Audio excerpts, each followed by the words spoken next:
Hola amigos y amigas, continuamos con nuestra serie de los diferentes mercados financieros. En esta ocasión vamos a ver lo que es el mercado de bienes básicos. Les habla Alexander Londoño del Faro Financiero y aprovecho para invitarlos a que visiten los canales del Faro Financiero y que compartan su contenido con sus amigos y familiares.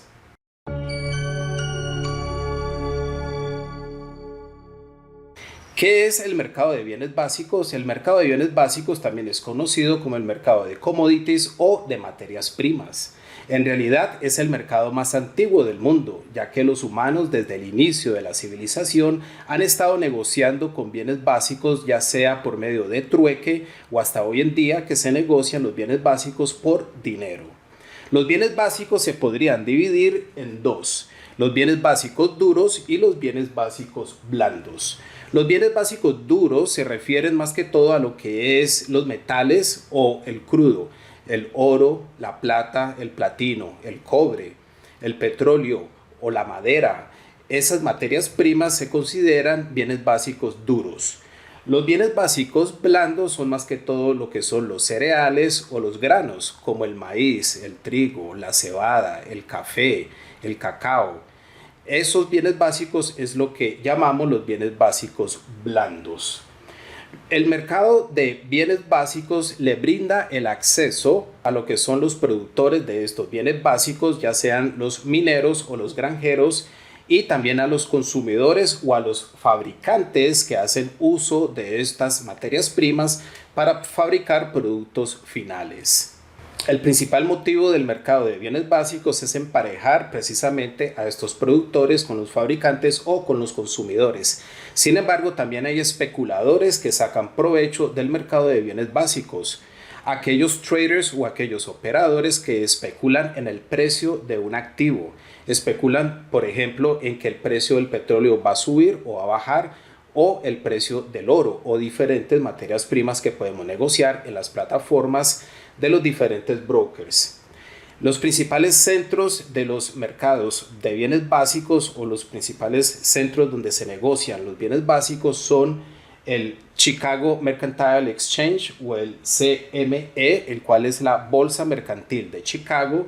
También tenemos el CBOT, el cual es el Chicago Board of Trade, o la Junta Comercial de Chicago, y también tenemos el NYMEX, el cual es el New York Mercantile Exchange o la Bolsa Mercantil de Nueva York. En estos centros financieros es donde se negocian la mayoría de los bienes básicos, incluso de los bienes básicos alrededor del mundo. Hay una correlación inversa entre lo que es el dólar y la mayoría de los bienes básicos, debido a que los bienes básicos son cotizados en dólares en los mercados internacionales.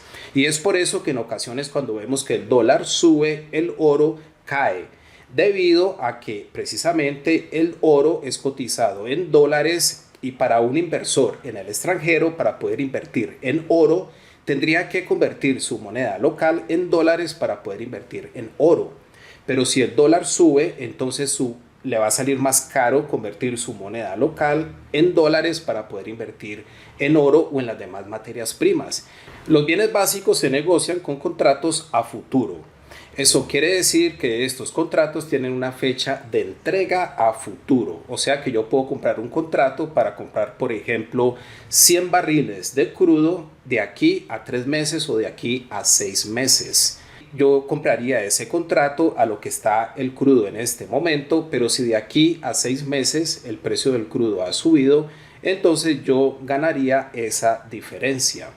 Normalmente los especuladores, cuando especulan en el mercado de bienes básicos, no reciben o no hacen entrega del bien básico.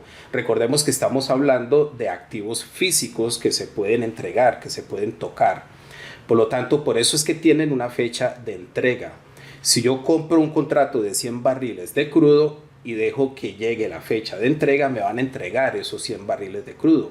Pero si yo soy un especulador que solamente estoy especulando en que el precio vaya a subir o vaya a bajar, entonces normalmente ese contrato se negocia o se vende antes de la fecha de entrega para no recibir el bien. Aparte de especular con los contratos a futuro de los bienes básicos, también sirven para cobertura. O sea, por ejemplo, un fabricante de papitas fritas puede comprar contratos a futuro de papas para asegurar el precio de su materia prima, el cual son las papas.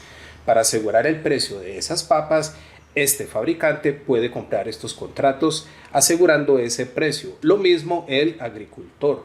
El agricultor también puede asegurar el precio de su cosecha por medio de estos contratos a futuro de los bienes básicos. ¿Y quiénes son los que toman el riesgo en esto? Entonces los que toman el riesgo son en realidad los especuladores, los que están especulando en que el precio vaya a subir o vaya a bajar. Los bienes básicos o el mercado de bienes básicos es bastante importante debido a que a todos los derivados que se sacan de estas materias primas. Por ejemplo, al trigo se le conoce como el alimento del mundo. Y es por eso que es muy importante la negociación del trigo en los mercados financieros. El trigo, aparte de alimentar directamente a los humanos, también alimenta a los humanos indirectamente, ya que provee el alimento a los animales que los humanos consumen. Y es por eso que al trigo se le conoce como el alimento del mundo. El maíz también es otro bien básico e importante, ya que solo el 10% de la producción de maíz es para alimento. El otro 90% de la producción de maíz en realidad es para crear biocombustibles, para crear lubricantes, cosméticos y demás derivados que salen del maíz.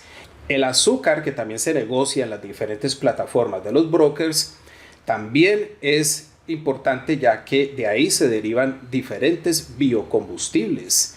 Y es por eso que curiosamente el precio del crudo y el del azúcar tienen una correlación positiva, ya que del azúcar también se sacan biocombustibles. Debemos de tener en cuenta que cuando hablamos del azúcar que se negocia en las plataformas, estamos hablando del azúcar número 11, el cual es un azúcar sin procesar. No es el azúcar procesada que usamos para endulzar nuestros alimentos. También tenemos obviamente el petróleo, del cual no solamente se sacan diferentes combustibles, sino que también se sacan todos los polímeros. Todos los plásticos que usamos en el mundo se derivan del petróleo, y es por eso que el petróleo también se podría decir que es el motor del mundo y es lo que impulsa al mundo. Bueno, amigos y amigas, este es el mercado de bienes básicos y como podemos ver incluye diferentes materias primas que podemos encontrar en las plataformas de los brokers. Muchas gracias a todos por su atención y nos vemos en el próximo video. Hasta pronto.